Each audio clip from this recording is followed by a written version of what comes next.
आणि पंतप्रधान मोदींना सीएम पदावरून हटवत होते तेव्हा बाळासाहेबांनीच वाचवल्याचं विनायक राऊत यांनी म्हटलंय।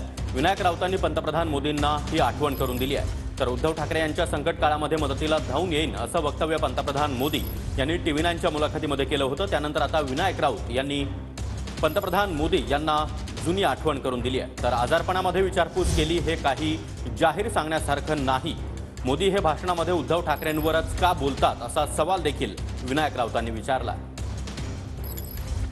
आणि नरेंद्र मोदी साहेबांना ह्याचं सुद्धा विस्मरण झालंच असेल की ज्या वेळेला भारतीय जनता पक्षाचे सगळेच्या सगळे नेते नरेंद्र मोदी यांना गुजरातच्या मुख्यमंत्री पदावरून हकालपट्टी करत होते, पक्षातून काढून टाकत होते, त्यावेळेला हिंदू हृदय सम्राट बाळासाहेब ठाकरेमुळेच ते वाचले याची पण त्यांनी जरा आठवण ठेवावी। हे काही जाहीरपणे सभेमध्ये सांगण्याची भाषा झाली।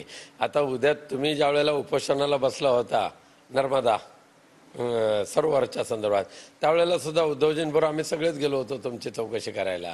हे कोण आजार सुखदुःखामध्ये हाक मारणं हा आपले संस्कार आहेत, हे उघडपणे सांगण्याची म्हणजे भाषण करण्याचा हा मुद्दा नव्हे।